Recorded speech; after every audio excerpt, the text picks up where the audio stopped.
Não tem nada melhor para uma mãe que uma boa noite de sono.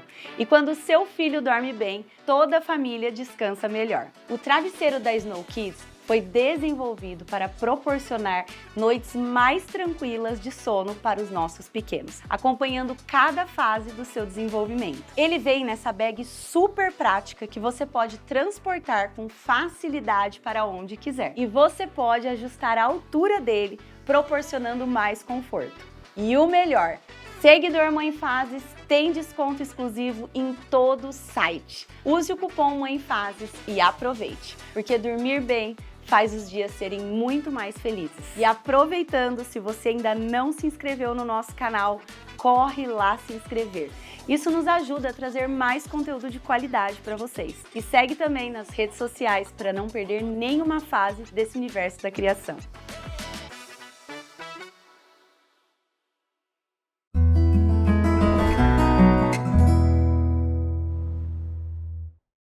Se a maternidade transforma, educar é recomeçar e recomeçar e recomeçar todos os dias. Mas será que a gente está preparado para essa conversa de hoje? Recebo Fernando Mariene para um bate-papo sobre educação curativa. Eu sou a Mariana Martinelli e antes de começar esse episódio, eu queria saber se você já está inscrito no canal, já ativou o sininho para receber todas as notificações, porque toda semana tem episódio novo na área. Hoje a gente vai falar de um tema que nem todos estão preparados para falar, inclusive eu para ouvir, né? Que é a educação curativa com esse casal maravilhoso, que é a Mariene e o Fernando. Gostaria que vocês se apresentassem um pouquinho para o nosso público conhecer vocês melhor. Olá, Mariana, obrigada pelo convite. É uma alegria grande a gente poder estar aqui com você, poder dar voz, né, a essa ideia, a esse nosso propósito de educação curativa. Então, eu sou Mariene, sou mãe da Letícia, que está fazendo 18 anos já, do Anton, que tem 11, e do Arthur, que tem 8. Então você também é uma mãe em fases igual Sou. eu, né? Cada filho num setênio. É isso aí. E somos um casal, né? Somos casados. E o meu caminho, o meu percurso, ele teve início pelo teatro, né? Por esse universo das artes cênicas. E nesse caminho das artes cênicas, eu me encantei com a educação. E então, já fazem aí cerca de uns 25 anos que eu trabalho como professora na área de artes e de educação. Da educação infantil, do berçário até a pós-graduação, né? Fiz uma carreira acadêmica. E recebemos no nosso encontro esse chamado que a gente vai falar um pouco aqui hoje, né? Sobre o que é a educação curativa, que é o que a gente tem atuado. Que é o que eu falei, que nem todos estão preparados para essa conversa, né? E você, Eu sou o Fernando. Primeiro, te agradecer, é um prazer para a gente estar aqui. Obrigada, eu. Eu, semelhante a Mari, também tenho esse percurso nas artes, no teatro, é onde eu me encantei profissionalmente desde muito jovem. E ali que aprendi sobre linguagem, criação, imaginação, me nutri, né, da criatividade. E depois esse percurso acadêmico, né? Também fiz graduação, mestrado, pós-doutorado, sou professor titular da Universidade Federal de Uberlândia, na área de artes. E esse encontro, junto com a maternidade e a paternidade, uniu essas duas biografias, né? E surgiu o que a gente vem desenvolvendo, que é a educação curativa. É um pouquinho sobre o que a gente vai trazer desses pilares e da nossa experiência. Vocês viram que casal bonito que eu trouxe nesse podcast hoje, gente, para falar de um tema tão importante? Quem poderia me explicar para as mamães, papais, vovós, titias que estão nos ouvindo o que é educação curativa? Boa, né? Por favor. Vamos começar, então, né? E como ela surgiu na vida de vocês acho que também, né? Eu acho que a gente pode começar falando um pouco sobre como a gente chegou, né, na educação curativa, como ela surgiu, para a gente começar a falar sobre ela. Ótimo, Pode ser? ótimo. Eu venho refletindo, Mari, posso te chamar de Mari? Com certeza. Que a educação curativa, eu vejo que ela está no meu caminho desde a minha infância. Porque eu fui uma criança muito sensível, né, muito atenta a tudo, e muito questionadora. Então, já na escola, desde muito pequenininha, eu questionava. Eu questionava os currículos, eu questionava as metodologias, eu questionava as práticas pedagógicas. Para mim, não fazia sentido ficar sentada uma manhã inteira aprendendo, copiando do quadro, sabe? Era tanta, é isso, eu era uma criança muito criativa, muito imaginativa, mas eu não era agitada, né? Eu era uma criança mais introspectiva também. Então eu fui me ajustando e fui me adaptando, mas eu paguei um preço muito caro, muito alto por essa adaptação no sistema escolar, que foi um adoecimento. Então, assim, eu fui uma criança que adoecia, estava, assim, todo mês eu estava no pediatra com alguma ite. Então, muitas inflamações, num momento em que eu deveria estar, assim, no ápice da minha saúde e da minha imunidade. Então, o sistema educacional me adoecia e muitas situações e circunstâncias na minha família. É claro que isso eu só vou ter entendimento depois de adulta, né? Então, muitas situações em desarmonia no meu ambiente familiar também me adoeciam. E eu ficava me questionando, assim, eu dizia, quando eu for adulta eu não vou fazer assim. Se eu tiver filhos, eu não vou fazer assim com os meus filhos, porque eu percebia que aquilo me fazia mal. Se um dia eu for professora, porque eu queria ser professora e médica pediatra, e artista. A gente sempre tem uns 3, 4 sonhos, assim, né? E hoje é tão engraçado que as pessoas me diziam que era impossível ser tudo isso, eu tinha que escolher um. E hoje, quando eu olho para mim, aos 45 anos, eu vejo que eu estou trabalhando com educação, com saúde e com artes. Então, eu acabei integrando esses meus sonhos de criança, que os adultos me diziam que não era possível. Então, eu olho hoje para as crianças, e isso aí é uma jornada já de uns 25 anos mesmo, é essa busca de olhar para a essência da criança. Quem é esse ser que está diante de mim? Muito antes, a gente está vivendo uma época dos diagnósticos, né? Para além dos diagnósticos, para além dos estereótipos. Quem é esse ser que está diante de mim? E como eu posso auxiliar para que esse ser manifeste no mundo a sua potência? Porque cada criança que chega, ela é única, ela nunca existiu. E a gente não faz ideia do que ela seja. E eu compreendo como mãe e como professora que é nosso papel de sermos guardiãs dessas crianças e criar condições para que elas possam manifestar a potência delas no mundo. Com uma educação na família e na escola e que esteja atuando a favor da potência da criança, a gente pode dizer que é uma proposta revolucionária amorosa, né? Porque se cada criança que chega puder encontrar um ambiente favorável para desenvolver e manifestar suas potências no mundo, a gente transforma as nossas realidades. A gente transforma o mundo, né? Então, eu vejo que a educação curativa, na minha história, ela surge muito da minha própria criança. O como eu fui ao longo da minha jornada, revisitando a minha infância, tenho muitas memórias da minha criança. E desde que eu comecei a atuar com a educação, muito jovenzinha ainda, eu tinha essas memórias e eu era a professora que eu gostaria de ter tido e não tive. Então, eu fui estudando, pesquisando, sempre fazendo, né, uma jornada acadêmica, mas, ao mesmo tempo, buscando aquilo que fazia sentido para mim e me reinventando e criando abordagens e metodologias a partir das necessidades das crianças. Na verdade, eu chego no pós-doutorado, né, e as minhas verdadeiras mestras são as crianças. É com elas que eu aprendo a vida toda.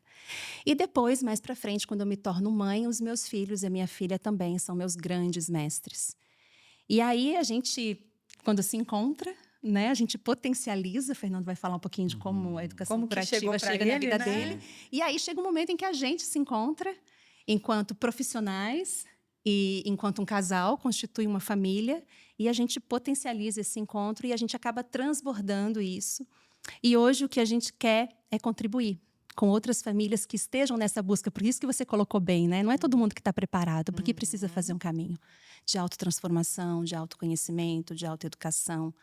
Então, a nossa missão hoje é colaborar, é contribuir com quem está nessa busca. Famílias e profissionais que atuam com crianças, especialmente profissionais da educação, porque a gente está vivendo tempos de grandes crises na educação também, né? Você sabe que uma das coisas que eu sempre falo, uma vez eu sempre fiz terapia, né? E uma vez uma terapeuta minha falou assim, tudo muda, né? A arquitetura evolui, a moda vai e volta, mas muda, né? A cor tendência do ano muda, né? Tudo muda, menos a escola. A escola, se você passar na frente de um lugar que você já sabe que é uma escola. Você, às vezes, não identifica se é uma clínica médica, se é pela arquitetura que mudou, o que é, né? Mas você passa na frente de uma escola, você sabe que ali é uma escola, você sabe que ali vai existir um método, por mais que muitas escolas hoje procuram, às vezes, métodos alternativos, mas 90% hoje utiliza os métodos tradicionais e que eu sofri muito, muito pelo método tradicional de uma escola, Sim. né?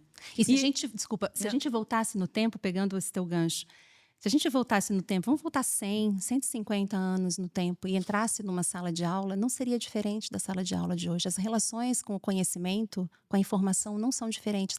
O que talvez seja diferente é porque agora a gente tem uns recursos tecnológicos, mas a relação com o conhecimento é a mesma, é a da instrução. O eu sei, eu ensino, você aprende. É instrucionista. É né? instrucionista, é. Ah, tá. E não, já tô pegando já um pouco da educação, é do professor também aprender com esse aluno, É uma troca. né? Uma É uma troca. comunicação, né? Uma troca e um convívio de vida. E veja, a Mari, ela trouxe essa experiência de que biográfica como uma fonte de conhecimento, porque é assim, né? Primeiro, a educação curativa surge dos desafios com a nossa própria relação com os filhos. Então, a nossa paternidade, maternidade, se a gente trabalhando essa parentalidade compartilhada verdadeiramente, né? Diante dessas crianças que estão chegando, e agora, né? O que a gente precisa se transformar? E é justamente isso. O primeiro ponto que a gente viu é ir buscar na nossa história, na nossa biografia, essa história de vida, né? Porque nós temos fontes de aprendizados na nossa vida que são incríveis, né? Traumas, superações, vivências, perdas, ganhos, assim, são muitos os momentos de aprendizados, né? A gente precisa ter estrutura emocional, psicológica para ir revisitar, fazer as transformações. Então, para mim, ela surge desse mesmo processo. Eu fui uma criança, primeiro eu sou um adulto que eu não lembro de nenhuma memória de escola até o meu ensino médio, né? Então, imagina o nível de trauma que me fez perder toda essa experiência. Não lembro de professor, de sala de aula, apagou da minha memória. E olha que eu revisitei essa biografia de várias maneiras, né? Mas eu sou uma criança que, até os 22 anos, eu vivi na periferia de São Paulo, Zona Sul, lugar extremamente violento, convivendo com o narcotráfico, a violência física, mental, a violência social. Filha de uma mãe solo, sem apoio nenhum de pai, né? Abandono total de pai, trabalhando em subempregos, tentando criar aqueles filhos, desorientar. Então, foram um ambiente de muita violência. E o que isso me ensina? Né? Assim, o primeiro aprendizado é que a ausência paterna, todas as dores, as feridas, as superações, o que paternidade eu quero exercer. E disso eu já tenho uma gratidão, reverencio toda a minha ancestralidade, pai, mãe, os avós, todo mundo que veio antes, eu agradeço pelo aprendizado. Mas esse aprendizado de infância, essa vivência, essa sobrevivência sobre esse processo já me trouxe esse aprendizado. Eu não queria exercer uma paternidade que não fosse presente, que não fosse dedicada, responsável e cuidadora. Isso já veio o princípio da educação curativa para a gente, né? Então, revisitando essas histórias e nesse caminho da educação, da arte, e, sobretudo, pensando a autonomia dessa criança. Como que nós vamos criar esses filhos? Nós temos 2 meninos e uma menina, né? Uma jovem. Como criar essas crianças, esses jovens, para serem autônomos no pensar, no sentir e no agir no mundo, né? Quais são os recursos? O que a gente precisa fazer para não criar codependência, para não impormos o respeito via trauma do medo, da imposição, essa noção de respeito que é imposta pelo medo, né? Como fazer diferente? Ao mesmo tempo, traçar nossos valores, aquilo que é um princípio inegociável para a nossa família, cultivar isso de modo moderno, contemporâneo, integrado, verdadeiro, né? E aí vai sendo estruturada a metodologia do que hoje a gente tem, que é a educação curativa, né? Mas a educação curativa é algo que já existe, né? Ou é algo que foi meio modificado aí, criado por vocês? Como que é? Esse termo e essa metodologia nós criamos. Existem algumas diversas práticas, né? Tem a pedagogia curativa, que é uma linha dentro da antroposofia, que vai trabalhar com crianças com deficiências, com necessidades especiais. A antroposofia é uma das referências para a gente, né? Mas é diferente do que a gente está propondo, que é essa ideia de uma educação curativa. E aí, trazendo já a antroposofia como uma referência, Rudolf Steiner, que é o pai da antroposofia, ele diz que o médico ensina e a professora cura. Porque numa perspectiva antroposófica que vai olhar o ser humano na sua integralidade, o corpo físico, o corpo emocional, o corpo mental, o corpo espiritual, o processo de cura, ele se dá por um processo de autoconhecimento. Então, ele é um processo educativo, ele é um aprendizado. Então, toda doença que vem, ela me traz um aprendizado. Toda crise, uma crise social. A gente está vivendo momentos de grandes crises sociais, né? Educando nossos filhos nessa realidade. É um chamado para transformação social, o que a gente está vivendo. E os nossos filhos chegam gritando por esse chamado. Por isso que os desafios da educação estão tão complexos hoje. As crianças estão ajudando, elas estão apontando o caminho. A gente é que está medicando, ao invés de escutar verdadeiramente o que eles estão dizendo, né? Então, toda essa crise de comportamento, de saúde física, saúde emocional, relacional, social, é um chamado para uma mudança. Então, o caminho, ele é educativo, ele é um aprendizado. Por isso que essa medicina, ela ensina, ela educa. A gente faz um caminho de aprendizado para ver o que está por trás do sintoma, por trás da doença. E no campo da educação, para a antroposofia, é um processo curativo, porque pela prática educativa, pedagógica, a gente consegue, trabalhando no ambiente, nas relações adequadas para o bom desenvolvimento em cada fase da infância e da adolescência, a gente cria uma situação salutar, né, que propicie o bom desenvolvimento e que traga saúde integral para essa criança. Saúde física, melhor imunidade, saúde de relacionamentos, um bom desenvolvimento emocional, psíquico, mental.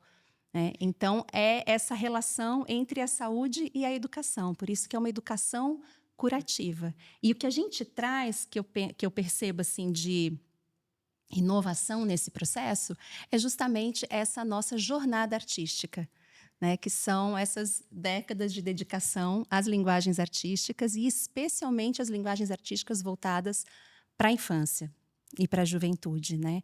Então, as linguagens artísticas também na vida, no cotidiano, fazem parte do desenvolvimento da criança e elas são recursos fundamentais e estruturantes para esse desenvolvimento. Com certeza, acredito muito nisso. E aí eu te pergunto assim, como que não é imposta seria a palavra, mas como que é adaptada essa educação curativa nas escolas? Eu imagino que deve ser a atuação maior dentro das escolas, né? Ou não? Eu até que não. Isso é na família, né? A gente está atuando mais na família no momento. Família. Primeiro, ela parte de um pressuposto que é básico, né? E isso, muitas pesquisas de pontas estão falando que se eu qualifico a relação adulto-criança, eu vou criar um ambiente extremamente favorável para o bom desenvolvimento da criança. Então, cuidar de quem cuida, dar base, referencial, preparar, trazer saúde para quem está cuidando, pai, mãe, educador, educadora, a rede de apoio. Cuidar desse adulto, qualificando esse adulto, vai impactar na saúde, bem-estar e desenvolvimento da criança. Então, todos esses ambientes que a criança está inserida, ela é um ambiente propício a uma boa educação curativa, que é uma relação saudável dentro dessa perspectiva, né, da salutogênese, o quê? Consciente, presente, que traga os princípios básicos de convivência, respeito, de afeto, de amor manifestando, de vínculo. Então, são dados que não necessariamente estão na escola, mas a escola é um grande ambiente para esse. Mas a família é o primeiro berço da criança, né? É o lugar onde, dentro da primeira infância, a criança mais desenvolve a sua neuroplastia, a sua capacidade de se comunicar, de se perceber, de chegar no mundo. Então, a família é um lugar muito precioso para a gente. Então, começa na família. No cuidador. A gente cuida Nos primeiro do adultos. adulto. Exatamente. Assim, deixar as crianças em paz, para elas serem crianças. Criar um ambiente favorável para o bom desenvolvimento, e isso é muito barato, isso que é revolucionário. Não precisa grandes investimentos financeiros. E cuidar dos adultos de referência. Então, cuidar, educar, trazer informações de qualidade, baseada em evidências científicas, mas isso não é o suficiente. Principalmente a nossa jornada acadêmica mostra isso, né? Sendo professores universitários, assim, repassar informação não é o suficiente, porque eu preciso transformar esses meus velhos padrões. Por isso que é um processo curativo. Então, também é um caminho de autoconhecimento. Então, são essas duas... É como se fossem as duas hélices do DNA, sabe? Então, a informação qualificada, o conhecimento baseado em evidências científicas e o caminho do autocuidado, do autoconhecimento, da autotransformação. Aí a gente tem uma educação curativa. Porque eu posso entender o conceito, mas se eu não internalizo, se eu não vivencio, se eu não transformo os meus velhos padrões, eu não consigo colocar em prática. Ele fica preso no pensar, não chega no sentir e não vai pro agir. E esse pôr em prática para a gente é importantíssimo, né? Porque nós somos muito solidários com as famílias que estão diante dos desafios que os filhos trazem, é verdadeiro. E tem hora que você não sabe como lidar, né? Vai chegar em pontos de tensões tão grandes que eu não sei nem como conduzir, né? Principalmente algumas fases. Algumas fases né? que elas são marcantes disso. Então, somos solidários com isso. Não é fácil mesmo. Por isso que a gente precisa se preparar, né? Ah, mas o meu filho não foi planejado. Ok, a gente vai entender que isso é possível acontecer, é comum, inclusive, mas você tem a oportunidade agora, diante desse desafio, na chegada do filho, de se reestruturar. Não, mas eu preciso. Porque são muitos contextos familiares, né? Assim, aqui eu preciso fazer dinheiro, eu preciso levantar. É real isso. As famílias precisam de estrutura. Mas dentro dessa estrutura, do contexto, do conjunto de valores dessa família, como que nós vamos criar esse ambiente para essa criança nesse contexto que ela chegou? É aprender, é ensinar nós adultos a lidarmos com os nossos gatilhos também, né? Isso. Com as nossas realidades, que são tão diversas. Então, não tem uma receita, sabe, Mari? A mesma coisa para a escola. Quando a gente fala, estamos muito focados nas famílias, mas nós atuamos em escolas também. Então, não existe, assim, uma escola que siga a metodologia da educação curativa. Eu já ia te Ainda não. perguntar. Ainda não. Ainda não, mas a sua pergunta é Porque muito aí boa. tem que ser eu acredito que tem que ser algo meio. Como é que fala? Você tem que ter. Imagina, cada aluno vai ter que chamar cada família, é um trabalho mais intenso ali. É um né? trabalho mais de uma comunidade, né? É uma Isso. comunidade de aprendizagem.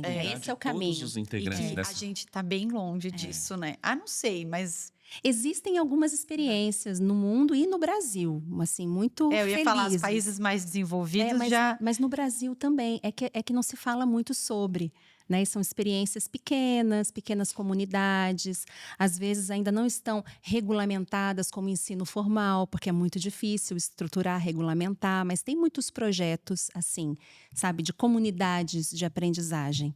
Isso, E aí seria isso como está efervescendo. uma disciplina, ou tipo, é uma outra forma de ensinar. Por exemplo, uma outra forma de ensinar a matemática, o português. É uma outra forma. É uma Mira nisso, outra forma de aprender. Eu diria isso. É outra forma de aprender. O foco está na aprendizagem da criança e não no ensino do adulto. Porque o ensino tem o ponto de vista do adulto. A gente está voltando o olhar para a criança. Por isso que eu não acredito que exista tanta dificuldade de aprendizagem, como os números mostram. Hoje Tanta criança com dificuldade de aprendizagem. É nós que estamos com dificuldade de ensinar. É sobre isso. Como que pode chegar uma geração com tanta dificuldade? Como que a gente pode ter uma geração? É claro, a gente sabe, né, dos ambientes, das telas e tudo mais, né, que propiciam a déficit de atenção, as hiperatividades e tudo mais. Mas não é só isso. É porque esse movimento ele já vinha acontecendo antes desse boom das tecnologias tão acessíveis para as crianças. Isso já, eu sou professora desde o começo dos anos 2000. Isso já estava acontecendo lá atrás. Então somos nós que, só que agora piorou, né? Vem crescendo. Somos nós que estamos com dificuldade de ensinar. Eu não acredito que as crianças verdadeiramente estejam com dificuldade de aprender, porque quando eu vou observar uma criança em que a escola está dizendo que está com dificuldade de aprendizagem, eu vejo que ela aprende muito bem.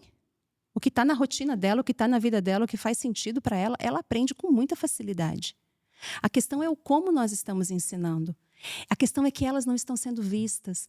Talvez, Mari, a nossa geração, nós aqui, né, nós três falamos que tivemos muitos desafios na escola, mas a gente teve que se adaptar, a gente teve que se ajustar, a gente abriu caminho para essas crianças que estão chegando. Eu até arrepio aqui falando isso. Essas crianças que estão chegando, elas não são mais tão boazinhas, entre aspas, como nós fomos. Porque já deu a hora da mudança. Elas estão dizendo, eu não vou me adaptar porque isso não faz sentido. E aí a gente medica. E aí a gente vai e medica. Porque a gente não sabe o que fazer. É no desespero que a gente medica. Mas se a gente parasse e conseguisse olhar verdadeiramente para essa criança, e é isso que essa é a nossa contribuição com os pais e com as professoras também. Então o né? trabalho também tem que ser feito com as professoras. Sim. Porque é o que eu sempre falo. Eu acredito muito também nisso. Eu escuto muito a frase assim, ó. Português e matemática não aprende, mas a dancinha do TikTok aprende. E eu me pergunto às vezes, por que que aprende a dancinha do TikTok? Porque talvez aquele momento despertou um interesse. Coisas que os professores hoje em dia não conseguem mais fazer. É despertar o interesse, é vomitar conteúdo, como você falou, eu sou detentor de todo o conhecimento e não envolve a criança. E para mim é tão claro isso. A minha filha do meio está na escola e o ano passado, ela não ligava muito, não falava muito sobre geografia. E esse ano ela foi, na verdade era ciências, né? Que é agora ela foi para o 5º ano, aí tem a geografia e tal. Esse ano ela tá apaixonada pela geografia, ela só fala disso, Nana. E aí eu fui descobrir que o professor deles é fora de sério, né? É um professor que envolve, ele faz laboratório, ele brinca com as crianças, e ela ama. Então, ela está amando geografia. Por que que ela ama geografia? Porque tem sentido para ela. Porque tem sentido. E aí é tido como, mas ela tem dificuldade de português e matemática, mas ela não tem geografia. Por quê? E aí a gente também coloca as crianças todas de uma forma assim homogeneizada. Todas elas têm que aprender os mesmos conteúdos ao mesmo tempo e do mesmo jeito. E tudo bem se a Maria tiver maiores habilidades em geografia e o João em matemática. A gente compara o João com a Maria. E os dois têm que ser bons e excelentes em todas as áreas do conhecimento. Nenhum de nós é assim. Nós somos únicos. E nós temos habilidades próprias. E tá tudo bem não ser incrível em matemática.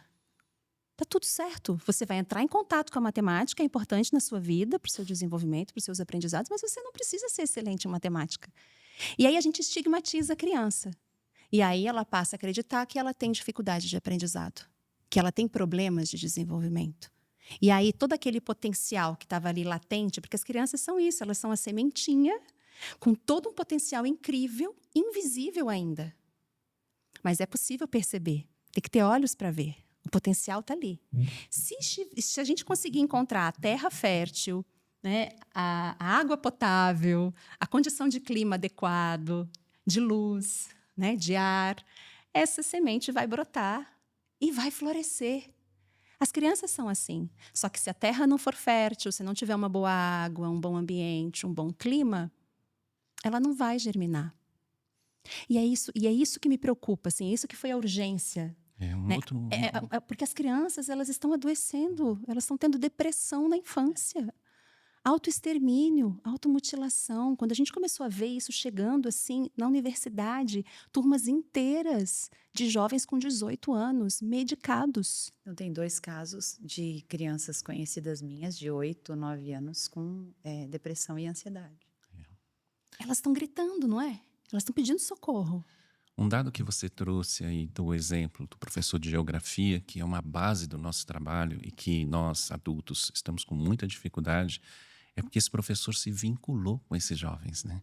E o vínculo é um dado tão importante para a gente que a gente começa a construir lá na primeiríssima infância, nas primeiras relações, no trocar a fralda, na alimentação, na amamentação.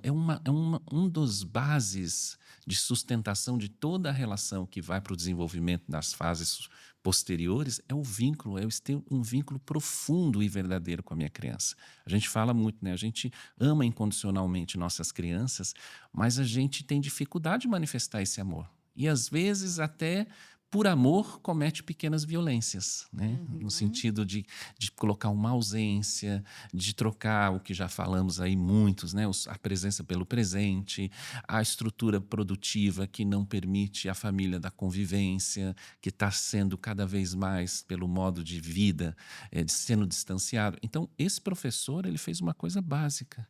Ele olhou essas crianças, esses jovens, olhou nos olhos deles, viu esses jovens e ele se vinculou. E isso começou a fazer sentido para ela, porque é um aprendizado de vínculo, de afeto.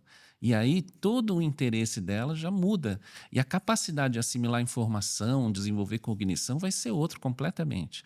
Hoje, infelizmente, nós vemos escolas diferentes, públicas e privadas, com metodologias diferentes, mas levando a um certo automatismo das relações nessa relação de transmissão e pela tecnologia. E cada vez mais temos menos presença dos agentes desse encontro, né, que deveria ser educativo, e os vínculos estão afetados completamente. Não tem vínculo em casa, as crianças, os pais estão com dificuldades. Nós atendemos pais que têm dificuldade de se vincular com crianças bebês. Assim, eu não consigo.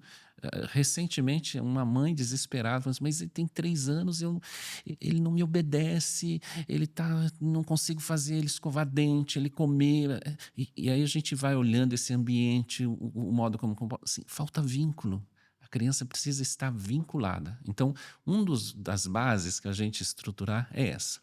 Um outro dado importante na escola que a gente colocaria, o que seria uma escola que estaria praticando essa metodologia da educação curativa? O primeiro ponto, teria que ter um plano contínuo de autocuidado da comunidade escolar adulta, né? Então, um processo, trabalho biográfico, um estudo da sua história, da sua jornada, o que te levou até ali, por que você escolheu ser professor, qual o sentido da sua profissão, acolher esse professor, essa professora, trazer quais são as suas relações pessoais, né? Nós vimos escolas que a professora estava ali num esforço imenso para cuidar de um grupo de crianças. Era uma escola privada e ela tinha uma filha que ela tinha que deixar numa escola pública, né, que ela não acreditava na metodologia e estava ali tentando praticar uma metodologia diferente com outros filhos. A escola não conseguia nem acolher essa família A educadora. própria filha da própria professora, percebe? Então, ela estava ali vivenciando uma pedagogia que ela acreditava, uma proposta pedagógica que ela acreditava, mas ela não tinha condições de pagar essa escola para a própria filha. O que ela oferecia para as outras crianças, ela não podia oferecer para a filha dela. As crianças da mesma idade. E aí, essa criança, que já tinha essa mãe, professora, com uma outra visão de educação, tinha que levar a criança para uma escola pública com uma proposta pedagógica que ela não acreditava. E a criança já estava sendo estigmatizada. Claro, estava havendo um conflito ali entre os valores da família e os valores da escola. A criança fica no meio, né? Aí Como faz, gente? Tem que bater lá na escola e falar, coloca minha filha aí. a gente chamou atenção. Quando a gente viu isso, a gente chamou a atenção da direção da escola. A gente perguntou até quando vocês vão continuar não acolhendo os filhos dos profissionais de Mas vocês. isso revela muito que a relação com a escola é só uma relação empregatícia. Ela não tem Percebe que a professora não está sendo né? cuidada, que ela não está sendo vista, que se a filha dela estivesse ali, ela seria uma outra profissional. Melhor ainda do que já era, porque ela era uma excelente professora. Exatamente, Então, com toda certeza. é olhar também para os E professores, né, como seres humanos com questões também e acolhê-los, né? Esse vínculo, você acha que a gente faz com a criança? A gente começa pelo brincar? Como que começa esse vínculo? Eu falo na parte do pedagógico mesmo, Aham. os professores. É no brincar para se conectar, é na verdade, é na firmeza, em todos esses fatores. É muito simples. É tão simples que chega a ser difícil. É um estado de presença. Esse adulto precisa estar presente. E o primeiro passo é olho no olho. Mas é olhar verdadeiramente nos olhos das crianças. E é possível ter 30 crianças em sala de aula e olhar para essas crianças. É possível, eu digo isso porque eu já estive em sala de aula com 30, 40 crianças. É possível estar presente e ver as crianças. Então, olhar nos olhos, escutar a criança. E a criança fala e ela se expressa e ela se comunica com o corpo inteiro, não é só com as palavras. Por isso que começa desde bebê. A gente já consegue entender o que um bebê está comunicando assim que ele nasce. É possível já desde o ventre, né? Mas olhar verdadeiramente, observar, ter olhos, é um olhar que observa. Aí por isso que é difícil. É muito simples, mas isso que é difícil. Eu preciso limpar os meus julgamentos, limpar os meus preconceitos, limpar as minhas crenças, as minhas expectativas. Porque nós adultos lançamos expectativas sobre as crianças. Sobre os nossos filhos, sobre os nossos alunos. Então, eu tenho uma expectativa, como professora, de que todas as crianças terminem o bimestre sabendo isso, isso, isso, isso, isso. A expectativa é minha, que veio de uma norma que veio do Estado, tudo vem de fora. Ninguém está olhando para a criança. E era difícil só um dado desse de limpar, que assim, quando Faz eu sentido. dei muita aula também, trabalhei muito em escola, e eu recebia turmas que tinham já o prontuário das crianças, né? Reunião pedagógica era, esse aluno é assim, é assim, é assim, ele faz isso, esse aqui é preguiçoso, esse aqui... Quando você recebia, já estava dado, a criança já tinha um rótulo, né? Então, limpar também dessas... E olhar Os a criança, estigmas. né? Ver a criança, não aquilo que estão pregando como rótulos na criança, né? Isso é importantíssimo, porque isso tem ainda nas escolas, bom, não sei nas escolas em Uberlândia, né? Mas tem nas escolas, inclusive na escola da minha filha mesmo, que é disciplina positiva, eles têm realmente uma metodologia canadense, então eles estão um pouco à frente das escolas tradicionais, já não sentam mais em fileira, em grupos. Eles olham um aluno individual. Então, é uma escola que eu gosto muito da metodologia, mas mesmo assim tem esse caderninho aí de que vem O uma histórico, professora né? já vem com a criança prontinha. Ó, essa daqui fala muito na sala de aula, essa aqui... eu acho isso muito ruim. A professora, eu acho que assim, pode ser que...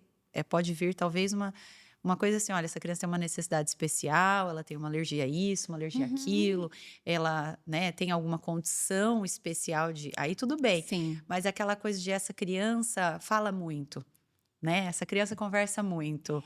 E talvez na aula dela não converse, porque seja interessante prestar atenção, né? Mas aí você já vem com esse preconceito na cabeça, né? Mas se a gente for olhar para essa é só uma característica da criança. Ela conversa muito, ela fala muito. O que esse elemento traz sobre a alma dessa criança? Sobre quem é essa criança? Essa pode ser uma potência desse ser.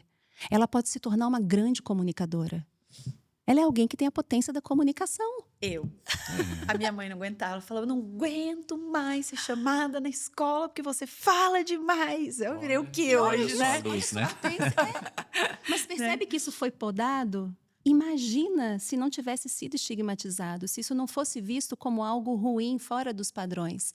Se você encontrasse naquele ambiente escolar meios de você florescer, você poderia criar uma rádio dentro da escola, não é?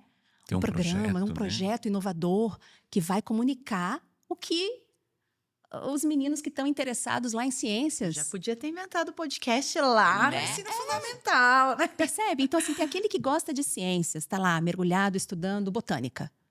E tem aquele grupo outro de crianças que tem, por exemplo, essa habilidade com a comunicação. Cada um está aprendendo na sua potência. Essas crianças com a habilidade da comunicação podem ser as comunicadoras, as mensageiras das pesquisas, interrelacionar Criar os conteúdos, né? sabe? Por que pegar tá o todo melhor mundo, de cada um, né? todo mundo aprendendo do mesmo jeito, a mesma coisa, no mesmo tempo, e todo mundo tem que chegar no 10? Isso que é mais O que é importante. esse 10? O esperado, né? O esperado para esse ano é isso. É. É o que a gente escuta. Eu escuto até nas reuniões das escolas. Esse ano é esperado que eles comecem a ter uma noção da letra, da não sei o que. Aí não tem, as mães ficam tudo desesperadas. Aí Vamos pra acha que é fono. um atraso de aprendizado. Mas quem foi que disse que tem que ser naquele ano? Onde é que está? Eu quero saber cientificamente onde é que está escrito isso. Eu ainda não encontrei. E acaba, Cada às criança tem vezes, seu agredindo a criança, né? Porque a criança tem a sua individualidade, ela tem seu tempo de aprendizado, e nós sabemos, por muitas informações, que se pegar o primeiro setênio da criança, por exemplo, é um setênio que, quanto mais movimento a criança tiver, e aí sim, no livre brincar que você trouxe, possibilidade de contato com a natureza, de ter espaço externo, de estar desemparedada, de estar interagindo com os meios, com os elementos da natureza. Quanto mais movimento, melhor ela vai desenvolver a sua linguagem, melhor será a sua condição de aprendizado, as suas relações interpessoais, emocionais, psíquicas, físicas. E o que está acontecendo é que a gente está adiantando nessa fase de desenvolvimento muita atividade neurosensorial, querendo colocar a criança, reforçar, pais e mães querendo trazer reforço para a criança de 4 anos, porque ela não está. Os amiguinhos já estão pré-alfabetizados, já estão reconhecendo as letras, e aí tem que fazer. Será que eu não tenho que reforçar? Então, a falta de informação. E esses pais, é o que eu dizia, eles fazem por amor, eles querem o melhor para essa criança, mas eles estão com informação que não ajuda. Tá criando essa criança, ela vai ter uma tendência à depressão, uma tendência muito grande, é física, né? A medicina, a ansiedade, dificuldade de protagonismo, de comunicação. Vai ser um jovem, uma jovem que vai ter dificuldade nas relações, porque ela está sendo estimulada a desenvolver uma qualidade que não é a fase ainda. Ainda ela está só estruturando os órgãos físicos, né? E a gente está ali já puxando para o mental. Então, são informações básicas como essa que nos ajudam. Exatamente. Até na minha fase escolar, eu sempre fui a política da escola. Nossa, eu ia resolver um problema ali, um problema ali. Mas na minha época, então, era pior ainda, né? Porque eu nasci nos anos 80. Então, tipo, eu tô com 37. Sei lá, 25 anos atrás, era muito pior do que é hoje, né? Era o carteira enfileirada, era o 10 na prova, você é burro, você não é. Os burros sentavam, tinha que pôr todo mundo. Era uma humilhação, colocava a gente na frente. Turma A, B, C. O A era dos inteligentes, o B, mais ou menos, C era dos burros. Então, assim, era assim, era muita humilhação, né? Hoje já não é mais admitido isso. Mas é uma coisa que eu sempre penso, assim, por exemplo, nunca foi explorado na escola. Eu sempre tive assim, minha mãe sempre foi chamada, porque eu ia mal em matemática, porque eu ia mal em português, porque eu ia mal não sei o quê, não sei lá, não sei lá. Mas todo mundo que me conhecia, isso eu lembro de eu pequena, lembrando, minha avó falava assim, gente, mas você tem um pensamento rápido, um raciocínio rápido, você responde rápido, você não sei o quê. Mas eu não tenho essa coisa de ficar num caderno olhando fórmula matemática, nanã. Então eu ia mal. E por muitos anos eu me coloquei como uma pessoa burra, como uma pessoa que não tem talento nenhum. E assim, depois com a maturidade. Mas muitas vezes a gente não chega nessa maturidade e adoece antes. Sim, Essa né? é uma educação patogênica. Que você Que nos trouxe como adoece. exemplo, né? Ela é patogênica. Ela te desconectou da sua força, de quem você verdadeiramente é. E o contrário, que seria a educação curativa, seria justamente ajudar com que você se conectasse com a sua força. Para isso, eu, adulto, cuidador, preciso ter conhecimento, preciso estar autocentrado, né? Sem ter consciência das minhas próprias questões para olhar para você por aquilo que você é e potencializar e ajudar você a fazer essa travessia nesse processo de aprendizado, que seja uma travessia, esse caminho, caminhar junto, dar as mãos, essa seria uma educação curativa, não essa educação patogênica que a gente coloca, né? Até os meus 15 anos, se você perguntasse para mim o que você quer fazer, artes cênicas. Eu sempre quis fazer artes cênicas. Olha Eu sempre só. imaginei, tanto que eu fiz teatro, fiz curso de teatro uns 2 anos na vida, cheguei a apresentar uma peça, então eu sempre gostei disso, assim, de holofote, de palco, de falar. Eu nunca. Você não tem vergonha? Imagina, eu tenho vergonha, liga a câmera aí que eu falo, entendeu? Você é uma comunicadora. É isso. Então, e eu lembro quando eu cheguei para minha mãe, ela falou: o que você vai fazer? Eu falei: arte cênica. Ela falou: de jeito nenhum, imagina, você já é descabeçada assim, ó, você não vai para artes cênicas. Hoje eu entendo como um cuidado. Ela tinha medo de eu assim, porque daí você vai para artes cênicas, vai para São Paulo, você vai aí para o mundão, é complicado. E aí ela falou: não, você vai ser uma boa advogada, você vai fazer direito, né? Porque você fala bem, você vai fazer uma boa audiência. E aí, realmente, eu fiz direito, me encontrei no direito, amo o direito, advoguei por 5 anos depois que eu me formei. E a primeira oportunidade que eu tive de ir para o comércio, eu tive uma loja, uma boutique infantil por 6 anos, para o quê? Lidar com o público, falar. E aí surgiu a oportunidade de eu ser host do podcast. Mas é isso, você às vezes tem que passar por caminhos que você poderia ter encurtado em outros tipos de educação, né? É isso que eu quero dizer. É linda a tua história e ela é muito parecida com a minha. Porque eu também amava teatro, queria fazer teatro, só que eu era um pouco tímida. Quando eu tinha que fazer, tal, eu falava, me comunicava, mas eu era mais reservada. Eu sou mais reservada, assim, no cotidiano. Mas quando é algo que eu preciso me colocar e que faz sentido para mim, eu me coloco. E eu queria fazer teatro.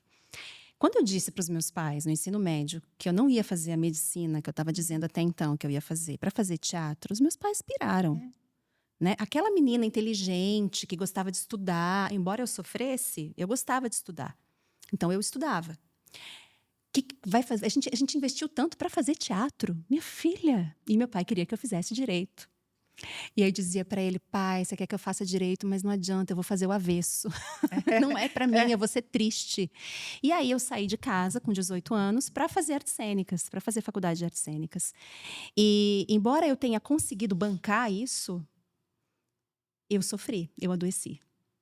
Porque eu me sentia como se eu não estivesse correspondendo às expectativas dos meus pais, que investiram. Foi tão sofrido para eles pagarem uma escola para mim. Minha mãe era professora, então eu tinha ainda bolsa de 50%, estudei numa boa escola. Nossa, investiram tanto para eu ir fazer teatro. Então era como se a minha escolha fosse algo tão ruim, tão pequeno, para aquilo que eles sonhavam para mim. Quando eu fui largar o direito, eu sou filha de mãe solo, então sempre foi muito difícil para minha mãe pagar uma boa escola, né, e dar uma boa condição financeira. E aí, quando eu fiz o direito e exerci por 5 anos, e aí quando a minha filha prematura nasceu, e eu pensava, não é essa vida que eu quero, de sair às 8 da manhã, trabalhar, voltar às 8 da noite, e aquele ciclo, não é isso que eu quero conseguir cuidar mais dos meus filhos e montar a loja. A primeira coisa foi, poxa, mas você fez uma faculdade para agora ficar atrás de um balcão, sabe assim? Então, existe isso, essa coisa da gente também corresponder às expectativas de quem a gente ama. Isso, né? Que essas lindo, projeções. né? Mas aí é lindo, porque chega um ser que você ama, que é a sua filha, né? E faz uma revolução na sua vida. É um portal de renovação. Porque é isso que a gente também acredita na educação curativa. Cada criança é um portal de muita prosperidade na nossa vida. Se a gente aceitar isso, ela vai promover grandes... Cada filho nosso promoveu uma grande mudança na nossa vida. Mudança geográfica, profissional, de estilo de vida, do que a gente... Assim, a potência da chegada dessa criança é tão forte que ela traz uma prosperidade, não é essa prosperidade do ouro material, é a prosperidade da mudança, né? De ressignificar a vida, de poder trazer um repaginamento naquilo que precisa ser ajustado, de entrar mais naquilo que faz sentido para mim. Aí você resgata esse seu potencial, né? Assim, Olha que muda lindo. de transformação por uma criança que chega e te transforma, né? Exatamente, por uma criança. E a minha filha mais velha, minha filha mais velha tem 15 anos, esses dias ela estava na sala, e aí ela falou assim, a minha mãe falou, mais 2 anos acabem, que ela está no primeiro colegial.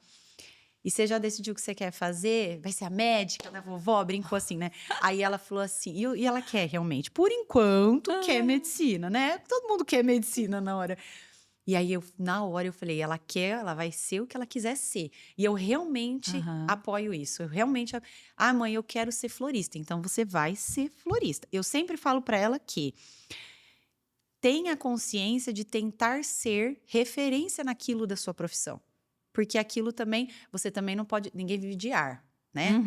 Então estude para ser boa naquilo que você faz, né? Porque a gente pega aí aquela famosa que começou a fazer sobrancelha e fez um método dela e hoje ela é milionária. Exato. Né? E é uma coisa que ela gostava. Então, eu sempre falo que se você se dedicar àquilo que você gosta, o retorno financeiro ele vai existir. É consequência. Isso é prosperidade. É isso, nós estarmos alinhados às nossas potências, à nossa essência, quem nós somos. Não tem o que dar errado. O que me fez escolher fazer artes cênicas foi um escritor que foi na escola. Sabe o livro que caía no vestibular? E o escritor foi lá? E aí eu fiz a apresentação lá do livro dele e tal, pra gente conversar. Aí eu fui conversar com ele porque ele era jornalista e minha mãe estava me convencendo a fazer jornalismo. É isso, né? Direito, jornalismo, teatro, né? E eu não acho que elas fazem por mal. Não, elas por fazem amor. por amor. Deixa eu fazer o que eu sei que dá. O que na minha cabeça dá certo, na né? alimentação. Mas isso ainda é muito... Mas eu acho que talvez ainda esteja pior hoje em dia. São muitas projeções sobre as crianças. Eu vejo crianças de 3 anos que já têm um projeto de vida traçado pelos pais. Não sabe nem quem é essa criança, quem é esse ser. Principalmente o primeiro filho, né? É muito pesado isso, exatamente. E aí ele me disse, né? Esse escritor, ele falou, você não vai fazer jornalismo, você vai fazer teatro. Eu disse, como é que você sabe? Ele disse, eu vi isso em você. Mas e se der errado? Tudo que meus pais diziam, né? Eu falei para ele. Ele disse, não existe dar errado. Quando você faz aquilo que é o que você veio fazer, não existe dar errado. Confia, vai. Minha mãe queria matar ele. Mas foi por causa Minha deste mãe quis matar tanta gente nesse trajeto. que eu fui fazer teatro. E veja bem, estou muito bem, obrigada. Me encontrei, né? Sou feliz e o teatro me abriu tantas outras portas e oportunidades. A única faculdade, curso que não é perdido na vida, para mim, é o teatro. É artes cênicas. Você vai usar para tudo na sua vida. É verdade. Para tudo, para você poder falar com o seu. Na dúvida, faça um teatro, porque vai te trazer uma segurança, uma autonomia muito grande. O teatro, ele faz muito bem. Tanto é que eu fiz 2 anos de teatro e foi aonde eu aprendi a me soltar mais, porque solta eu sempre fui, tá?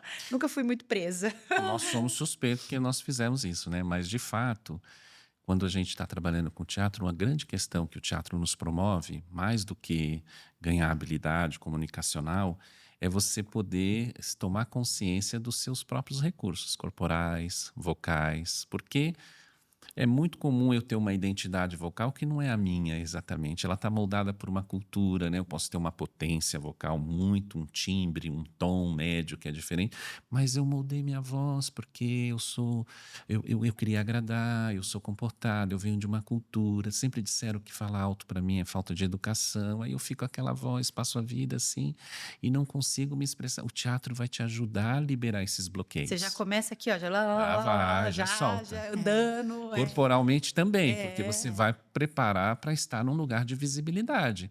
E o que a gente mais vê nesses exemplos que vocês trouxeram, desse, é cuidado, né? Ela fez por cuidado, mas é um cuidado que te coloca desconectado de si. Você fica sendo criado para ausência, para não estar na evidência do que é realmente, né?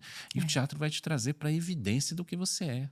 E é o que você é, não é o que está idealizado, seu corpo, sua voz. Então, nesse sentido, eu acho que faz todo sentido. Todo mundo poderia ter essa experiência, né? Com certeza, não é perdido. Em qualquer profissão a gente deveria ter.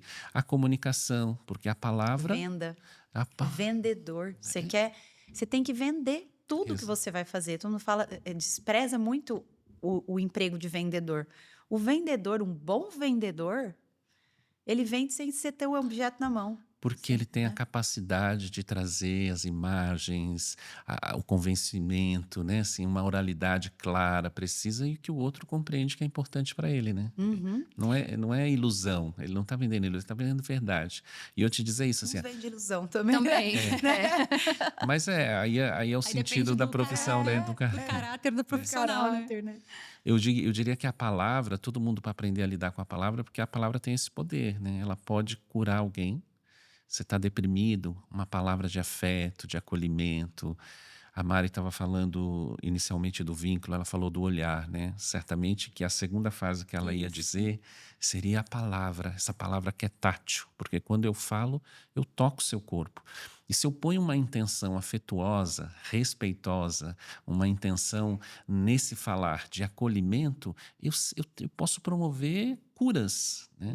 Verdadeiras curas. Mas se eu ponho uma faca afiada na minha voz, eu posso espetar alguém e perfurar e uma adoecer. Ferida que muitas vezes não cicatriza. E a gente faz uso da palavra muito sem conhecimento dessa capacidade. E cada vez mais a gente está perdendo isso, né? Então, essa capacidade. Então, e professores trabalham com a palavra.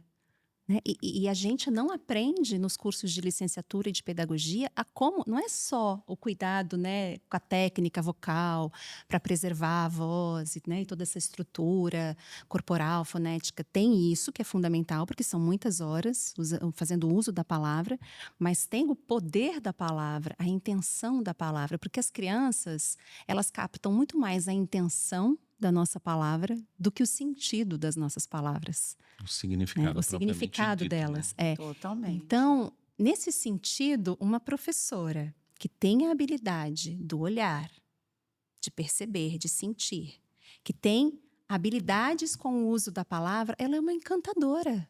Ela toca o coração. E esse é o princípio da aprendizagem. É o afeto, é o vínculo e o corpo, o movimento. É assim que as nossas sinapses se estruturam na primeira infância. Essas são as bases, o vínculo com os adultos de referência e o movimento, a relação do corpo com o mundo. Por isso a brincadeira que você falou. Você citou, as crianças ficam lá, aprendem rápido a coreografia, mas têm dificuldade de aprender a matemática, porque elas são corpo. Elas estão na fase do movimento. Elas estão mostrando isso pra gente. E como a gente não está fazendo isso onde deveria fazer, que é nos espaços de aprendizagem, a gente está perdendo as crianças para as redes sociais. E aí elas ficam vulneráveis. Então, isso é uma negligência. E se a gente trouxesse o corpo para dentro da escola? E se a gente trouxesse o movimento para dentro da escola? E se a gente trouxesse esse caráter imersivo que as redes sociais, que a internet tem, né? Porque é isso que prende, que a criança fica lá, conectada. É um caráter de imersão. E se a gente trouxesse isso de uma forma brincada, lúdica, imaginativa, teatral, para dentro dos espaços escolares, de uma forma saudável, porque é humano com humano, porque a criança não aprende por meio da tela. Porque a tela é bidimensional, aquela voz que está ali não é uma voz corporificada, não existe um ser humano ali. Nós estamos entregando os nossos filhos, as nossas crianças, para serem educados por influenciadores digitais. Estamos ausentes enquanto pais e mães, estamos ausentes enquanto professores e estamos perdendo as nossas crianças e os nossos adolescentes. Elas precisam do nosso corpo, elas precisam do nosso olhar, elas precisam da nossa temperatura, elas precisam, inclusive, das nossas emoções. Inclusive, perceber que a mãe ficou chateada com aquela situação, que a mãe está triste, que a mãe ficou brava, faz parte. Que a professora está cansada, que a mãe está cansada, que o pai está cansado. Porque é assim que elas aprendem a lidar com as emoções. Então, a gente está recebendo na universidade jovens muito disfuncionais, com pouquíssima inteligência emocional, mesmo num curso de teatro. Porque não aprendeu a modular as emoções, porque não está convivendo com pessoas, porque são muito mais horas em frente de telas do que se relacionando com pessoas. E, às vezes, você coloca a criança na frente da tela porque você está cansada, irritada e sem paciência, e você não dá oportunidade para a sua criança de viver essa experiência. E essa frustração de, não, agora a mamãe não vai. Agora a mamãe não vai poder brincar com você porque a mamãe está muito cansada. E agora, então, você está aqui, ó, você vai brincar um pouco sozinha, né? Eu tô aqui, mas eu estou fazendo outra coisa, eu preciso lavar a louça, ou eu preciso preparar o meu trabalho para amanhã, seja lá o que for. Porque isso é humano, isso é ser gente. A gente não tem tudo o que a gente quer na hora que a gente quer. Mas ao invés de eu ir para esse conflito, né? Enfrentar esse conflito, de que a criança quer uma coisa que eu não posso oferecer agora, ao invés de dar a oportunidade de viver o conflito, eu dou uma tela. Aí ela fica anestesiada. Quando ela estiver numa situação em que ela não vai ter a tela como uma anestesia, ela vai ter o que a gente chama de birra. Aí ela vai explodir, ela vai se descontrolar, ela vai ter dificuldade de aprender, porque ela não está aprendendo com seres humanos. Aí a gente dá uma outra anestesia, dá um medicamento. Percebe que é aí que a gente está se perdendo? E essa é uma educação patogênica, né, e não curativa? Esses dias eu fiz um experimento em casa. Eu falei bastante disso já num podcast, que eu falei, eu lembro, na minha época também não tinha muita TV, ela quer TV tubo, imagem mais assim, e aí ligava na hora que meu avô queria assistir o Jornal Nacional, e aí você tinha que assistir aquilo lá, não era interessante, aí você... Então, assim, não tinha esse excesso. E aí, eu lembro, eu com 6 anos, assim, na casa da minha avó, ela tinha uma sala bem grande, eu deitada assim, olhando a hélice do ventilador girar. Eu tenho essa imagem. E falando assim, nossa, parece que agora tem 2. Não, agora tem 3. Tem 2. Nossa, se eu acelerar ele, será que fica mais? E ficar tempos assim, olhando a hélice do ventilador. Lindo isso. E aí, esses dias eu tava em casa, faz uns 2 meses mais ou menos, eu tava em casa. E a gente estava esperando meu marido acabar de se arrumar, porque a gente ia sair comer uma pizza. E aí meus filhos estavam, mãe, cadê o tablet? Mãe, cadê o tablet? E a outra falou, não, eu que vou usar o tablet. Mãe, não sei o quê. Mãe, o pai já tá saindo? Eles estavam numa impaciência. Falei, deita aí no chão, vocês dois. Aí eles deitaram, o que foi? Eu falei, vocês vão ficar no tédio. É isso. No tédio. O que é tédio, mãe? Eu falei, tédio é não pensar em nada, é não fazer nada. Mãe, mas... Eu falei, vocês vão aprender o que é tédio. Vocês têm que aprender o que é tédio. Vocês não conseguem ficar 5 minutos sentar. Cadê o tá? Não, peraí. Então, já que a gente vai esperar na tela. Isso. Porque a gente não consegue esperar no vazio. Exato. Eu falei, não, vocês vão esperar. Até filmei eles, coloquei nos stories e coloquei, ensinando meus filhos a ficar no tédio. E aí eles ficaram olhando pra cima, meu filho botou não sei o quê. A minha filha botou o lápis, ficou girando na boca assim, ó. Mãe, mas eu penso em quê? Eu falei, não pense em nada. Pense em nada. Ele tem 5 anos. Pense em nada, ué. Não pense em nada. Aí ele olhava de um lado, olhava pro outro. A minha filha dormiu.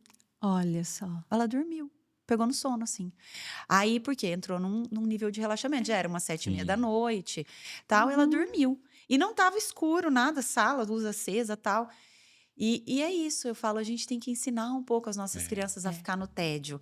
Eu queria que você falasse um pouquinho, como a gente já está no limite do tempo, da importância do contato da natureza Perfeito. com essas crianças, né? Que acho que isso Então, é uma coisa que não vamos pode pegar ficar. um pouquinho do seu exemplo aí, né? Que você chamando de tédio.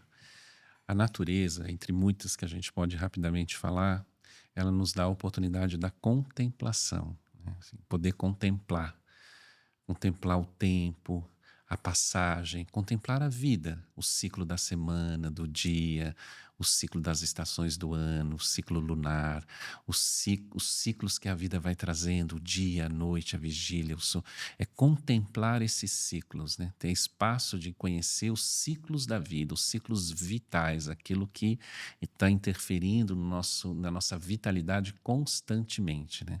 E a gente poder promover esse espaço para a criança, o que acontece, né? Até recente a gente retomou um material, né? Que é o Richard Louv, tem um livro, A Última Criança na Natureza, e ele cunhou um termo que é déficit de natureza. E esse não é um termo diagnóstico médico, né? De déficit. Esse é um termo que ele está fazendo uma denúncia. Qual a denúncia?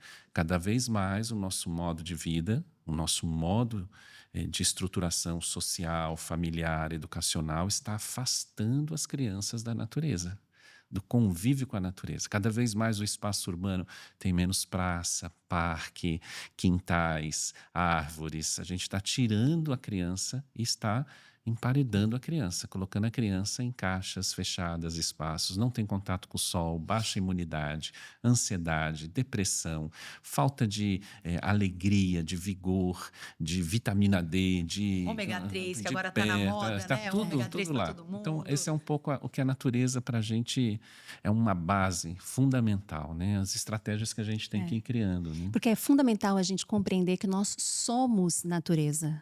A natureza não está fora. Nós somos terra, água, fogo e ar. Nós somos reino mineral, reino vegetal, reino animal.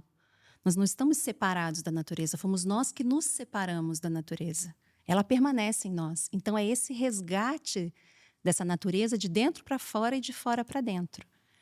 As crianças já são naturalmente vinculadas à natureza. A gente é pelo nosso modo, pela nossa cultura, que vai desvinculando a criança. Por isso que ela vai adoecendo. E muito também dos diagnósticos de dificuldades de aprendizagem e etc. e tal, vem desse déficit de natureza que o Richard Louv muito bem trouxe, né? Esse termo poético. Vou pedir uma licença poética, né? Então, na medida em que a gente traz a criança para esse contato, para esse convívio no dia a dia com a natureza, com recursos simples, o que tem é dar tempo para ela brincar no banho, entrar em contato com a água, deixar andar descalço, brincar na terra. Eu já ia te perguntar, né? os ajustes que os pais podem fazer seriam às vezes esses. mora em apartamento. Não tem quintal, leva na praça, deixa descalço, deixa subir em árvore. Um canteirinho dentro do apartamento mesmo para cultivar uns temperinhos, umas ervas, mexer na terra, plantar, acompanhar o ciclo de crescimento de uma planta, né? Cuidar dessa planta, cuidar de um ser vivo, colher e colocar no alimento, isso dá outro sentido para o alimento, porque o alimento não chega pronto no prato. Conhecer os ciclos é sobre isso. Saber que o alimento vem da terra, que alguém cultiva, que tem o sol, que tem mas não é teoricamente. Esse também é uma questão da escola, né? A gente teoriza sobre. É vivenciar isso. E isso é simples de ser vivenciado no dia a dia. Não precisa ter uma chácara. Traz para dentro de casa, faz um canteirinho num lugar onde pega sol e cultiva com a criança. Leva final de semana para passear num parque, numa praça, ao invés de passear num shopping, porque ela já passou a semana toda emparedada. Se tiver condições de tirar umas férias, faz escolha por ambientes naturais, vai para a praia, vai para a montanha, vai fazer trilha. Gente, num país como o Brasil, que é maravilhoso. A gente acabou de voltar do Jalapão, né? Nós fizemos uma viagem de férias para o Jalapão com as crianças, que é uma imersão no ambiente natural ainda muito preservado, né? É incrível, todo mundo se revitaliza. Então, esse também é um recurso importante para quem entendeu que as telas estão fazendo mal e quer fazer a transição. Então, a melhor coisa para a gente desintoxicar as crianças, inclusive da energia eletromagnética, porque a gente nem tocou nesse assunto, né? Porque isso faz mal para a gente também. Esse excesso de tecnologia é o contato com a natureza, é o que desintoxica. Então, você vai tirando as telas e vai colocando as crianças em contato com a natureza. No cotidiano e sempre que possível com grandes forças da natureza. Uma grande força da natureza simples e barata é tomar um banho de chuva, por exemplo. Né? Que não é gostoso, E é uma né? delícia. E a gente, Mari, quando a gente se permite viver isso com as crianças, é salutar para a gente. Por isso que é curativo. Você vai perceber que você chega estressado do trabalho, mas se você se dispõe a brincar no banho com seu filho, com a sua filha, você vai sair melhor desse banho. O banho não é uma obrigação. A obrigação de dar banho na criança é um momento importante de vínculo, um momento de cuidado. Você está em contato com a água, você está em contato com o corpo, né? Um espaço muito sagrado dessa criança. A gente, né? Como a gente se relaciona com esse corpo também. E você vai sair melhor do que você entrou desse banho, porque ele deixou de ser uma obrigação de higiene e passou a ser um momento de encontro, de convívio, de vínculo. Sente, faz um exercício adulto também. Na hora que você vai tomar um banho, sente a água caindo. Vai lavar uma fruta, sente a textura da fruta. Faz isso com a criança. Traz a criança para lavar as frutas, sentindo a textura, sentindo o cheiro. Entrar em contato com os alimentos naturais. Porque comer fruta não é só sobre nutrientes. Olha a explosão de sensorialidades que é uma fruta, um abacaxi, uma banana, uma maçã, uma melancia. Quantas cores, quantos aromas, quantas texturas. Tudo que elas precisam está ali. A criança não se alimenta só dos nutrientes da banana. Ela se alimenta daquele ser vivo, que é um alimento vivo que é a banana. E essa banana que ela comeu vai se transformar nela.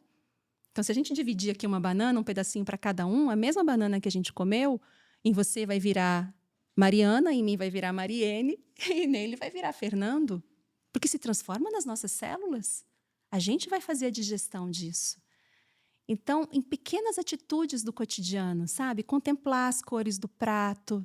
Isso é trazer um olhar artístico também. Isso é trazer linguagens artísticas para o cotidiano. Não precisa ser ator, como nós somos, Nem né? fazer a bela arte, né? Um prato pode ser uma obra de arte. Né? Tem o verde, tem o laranja, tem o vermelho da beterraba, como que a gente pode... Eu faço muito isso com as crianças nas escolas. E aí chegam projetos, né? Crianças que a mãe dizia, como que você fez comer fruta? Nunca comeu fruta na vida. É porque a fruta passou a ter sentido, um sentido sensorial, um sentido poético, que já está na criança, mas nós adultos perdemos essa conexão. E aí eu gosto de trazer, para a gente ir finalizando essa ideia, Gaston Bachelard é um filósofo, né, que diz que a criança é o germe da poesia. Então, os adultos que se tornaram artistas é porque não deixaram a sua criança morrer. Porque é a criança em nós que cria. É a criança em nós que inventa, que cria novas realidades, novas possibilidades. E quando a gente perde essa capacidade de inventividade, de imaginação, de criatividade, nós estamos matando a nossa alma. E esse é o começo para um processo depressivo. Então, se as crianças estão tendo depressão já na infância, é porque está faltando imaginação. Está faltando movimento, porque movimento traz alegria, imaginação nutre a alma. E de nós adultos também. Por isso que o trabalho precisa ser feito com os adultos. E só para a gente ir finalizando essa ideia de uma educação curativa que faça sentido no século XXI, num tempo desse boom de inteligência artificial que a gente tem, todas as informações do mundo ao alcance da nossa mão, até na tela de um relógio, né? Tá tudo ali. Faz sentido a gente seguir memorizando informação e reproduzindo informação? Faz sentido ficar copiando do quadro? Decorando tabuada? Qual o sentido disso? Fórmulas. O Físicas e que químicas. o ser humano faz e que a inteligência artificial ainda não faz? Criar. Então, esse é o princípio também de uma educação curativa e de uma educação que a gente acredita compatível para as crianças e para o tempo que a gente vive, século XXI. Uma educação baseada no pensar imaginativo, que é próprio da criança. Porque isso a inteligência artificial não faz. Ela trabalha com dados que já existem no sistema, na rede. Quem cria somos nós, seres humanos. E a gente não está dando essa possibilidade para as crianças de criarem, nem em casa, precisa do ócio, que você falou, de ficar vendo a hélice do ventilador e aquilo vai virar milhões de coisas, tanto é que nunca mais saiu da sua memória, uma memória corporal que você tem. Porque aquilo foi um devaneio que você teve ali. E permanece vivo em você. Para que a criança alcance esse estado, isso é nutrição para a alma. ela precisa de tempo e de espaço. Ela não pode ter uma agenda cheia. Então, ela precisa desse ambiente adequado, em contato com a natureza, porque a natureza é o que alimenta a imaginação, é o melhor alimento para a imaginação, é o contato com a natureza. Precisa disso em casa e precisa disso na escola. Percebe que elas estão mostrando para a gente as dificuldades de aprendizagem, é porque esse aprendizado não faz sentido, não é mais disso que essa geração precisa. Estamos vivendo um novo tempo e a gente ainda não acordou enquanto educadores. A inteligência artificial faz isso melhor do que a gente. E nós estamos nos equiparando à inteligência artificial. Por isso que nós estamos adoecendo. O ritmo que a gente vive é o ritmo de um computador. Nós não somos computadores. Deixa a tecnologia fazer a parte dela e vamos nos beneficiar disso. E vamos ser gente. Gente que olha no olho, gente que ri, gente que chora, gente que acolhe. Né? Gente que vive, gente que sente, gente que contempla a hélice de ventilador, trilhas de formiga, pores do sol. Eu esqueci de falar da trilha da formiga, porque nessa casa, minha avó tinha uma casa muito grande. Minha infância foi... Nossa, eu falo, qual é o seu sonho? Se você pudesse pedir uma coisa na vida, era meus filhos revisitar a minha infância. Ai, que lindo! A minha casa da minha avó. A minha avó fazia bolo para minhas bonecas, fazia festa para... Ela falava, vamos fazer a festa do não sei o quê. Aí ela abria aquele doce. Eu lembro de eu ver ela abrindo aquele doce de leite, assim, naquela mármore, e cortando aquilo lá. E aí, se ela achava que não estava bom, ela passava de novo para cortar do tamanho certo. Então, nossa, minha infância foi maravilhosa. Essa primeira infância, assim, foi muito rica. E aí a minha avó tinha um canteiro e tinha muita formiga, né? E eu falava, gente, elas vão tudo, né? Eu lembro, a minha bisa, que morava com a minha avó, a mãe da minha avó, um dia ela estava estendendo roupa, ela passou e falou assim, come, faz bem pra vista. E aí passava uma formiga, eu comia. Não morri, gente, eu comia assim umas 15 formigas naquele dia. Formiga. E eu ia comendo a formiga e a minha avó chegou e falou, o que você tá fazendo? Falei, a bisa falou que faz... Não, escuta sua bisa, pelo amor de Deus. Mas até lá eu já tinha comido umas 15 formigas já. Essa é muito sua gostoso, memória afetiva, né? Muito, Você muito teve forte. espaço para construir memória afetiva. E é isso que eu vejo que a gente fala muito dos pais e mães que às vezes criam essa estrutura, essa agenda infantil e dos adultos que não permite essa convivência. A gente está perdendo a oportunidade de criar memórias afetivas, né? Com essa ausência, com essa falta de tempo, com esse modo produtivo. As crianças precisam de memórias afetivas, porque isso nutre a vida e a alma dessas crianças, né? Essa é uma boa pergunta para a gente fechar, né? Que memórias nós estamos criando e deixando para os nossos filhos? E Nós estamos presentes nessas memórias que eles estão criando? Será que os nossos filhos vão falar da gente com esse mesmo afeto, carinho que você fala da sua avó, da sua bisavó? É uma pergunta a se fazer, por isso que nem todos estão preparados para essa conversa. De volta ao começo. De volta ao começo. E é totalmente isso, e fecho com, muitas vezes a gente fica preocupada em dar uma memória afetiva que seja numa viagem, num shopping, E já aconteceu da minha filha falar, mãe, você lembra aquele dia que a gente estava tomando sorvete, derrubou e você pegou e comeu, e não sei, eu dei muita risada. E tipo assim, às vezes uma coisa tão tonta vira algo que ela fala, mãe, foi o melhor dia da minha vida. Né? Então é uma coisa pequena, simples, a gente fica tão preocupado, né, em aquilo que você já falou, em presentear, em dar o melhor. Sim. E às vezes é uma coisinha tão pequena que é o que vai fazer sentido, né? E o bom é a gente saber o seguinte, todas as famílias que acompanham o podcast, nunca é tarde para começar, é possível fazer a mudança. Não é o tempo que se perdeu, é o que se pode ganhar fazendo pequenas mudanças, né? E é esse trabalho que a gente vem implementando junto às famílias e às escolas e educadores com o princípio da educação curativa. É uma mudança de paradigma, pequenas estruturas, reestruturação de ambiente e modo de vida que vai trazer essa possibilidade de viver verdadeiramente esse afeto. Né? De esse vínculo, né?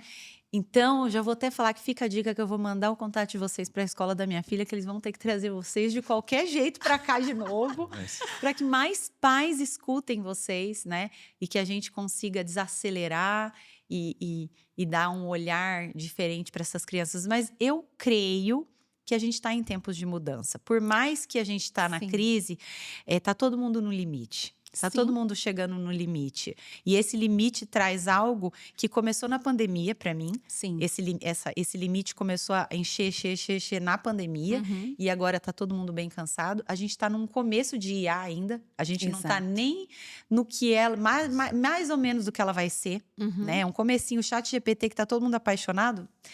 Meu marido mexe com isso, ele fala, isso é a pontinha do iceberg, né? É verdade. Então tem muita coisa por vir e esse limite vai ser bom, porque vai trazer muitas mudanças internas para todo mundo. É um chamado, É um né? chamado. E que a gente possa olhar para cada criança que está trazendo um comportamento desafiador, né, alguma dificuldade que ela esteja vivendo, enquanto um chamado, que a gente possa parar e olhar com carinho, com presença, sem estigmas, sem julgamentos, sem expectativas. Exatamente. Vocês perceberam que o papo foi tão bom que eu quase não segui roteiro, né? Então a gente foi assim leve, conversando, porque estava muito boa a conversa. E acredito que educação criativa e tudo mais que a gente ia falar, não dá para falar em 1 hora e 10, né? A gente deu uma pincelada aí para causar o quê? Uma pulguinha atrás da orelha do pai, da mãe, do cuidador, para causar essa vontade de mudança. Né? Eu queria agradecer vocês dois e eu queria que vocês deixassem, por favor, o Instagram, para caso algum pai, mamãe queira se conectar com vocês, ou até uma escola, né? Queiram convidar vocês para uma palestra, para um encontro mais próximo com os pais. Perfeito. Sabe, Mária, nem te falei, mas eu acabei de me exonerar. Eu era professora efetiva há 15 anos de uma universidade federal. E eu pedi minha exoneração porque eu entendi que esse é o chamado, eu entendi essa urgência que você está falando. Que lá na universidade, o meu alcance tinha limites dentro da estrutura, né, da instituição. E um de nós dois precisava sair para a gente alcançar as famílias e as escolas, porque essa é a urgência, né? Então é isso, estamos a serviço. O nosso perfil do Instagram é @educaçãocurativa. Estamos iniciando também um perfil no YouTube, em que a gente faz uns aí a gente pode aprofundar um pouco mais. Gostei, quero participar desses bate-papos. Quem sabe você vai em Uberlândia, Não é? jantar com a Vou gente. visitar minha irmã e já vou lá, gente. Vai ser super incrível. top. Então, pode acompanhar a gente, trocar ideias No com a YouTube gente. também tá como Educação Curativa também, exatamente. Ou procura Mariane Fernando, que também no Instagram lá, se colocar o seu nome, acho que sai Mariane Eu acho que Fernando. também chega, Acho que aham. chega. Foi maravilhoso, realmente, a presença de vocês aqui, esse bate-papo. Como eu falei, né? Educação curativa é um tema amplo, que tem muita coisa para a gente conversar aí, mas com certeza vamos combinar uma ida minha em Uberlândia para a gente fazer esse canal aí também, se movimentar. Tem muita história para contar para vocês. Vai ser um prazer, vai ser ótimo. Estamos esperando já. Obrigada mesmo Obrigada. a todos vocês que nos acompanharam até aqui. Muito obrigada. Se você conhece uma amiga, uma mamãe que está precisando escutar um pouco esse assunto, como eu disse, nem todos estão preparados para essa conversa, mas é bom a gente já colocar a pulguinha atrás da orelha e encaminha esse conteúdo. Muito obrigada pela sua presença. Até o próximo episódio, Mãe em Fases.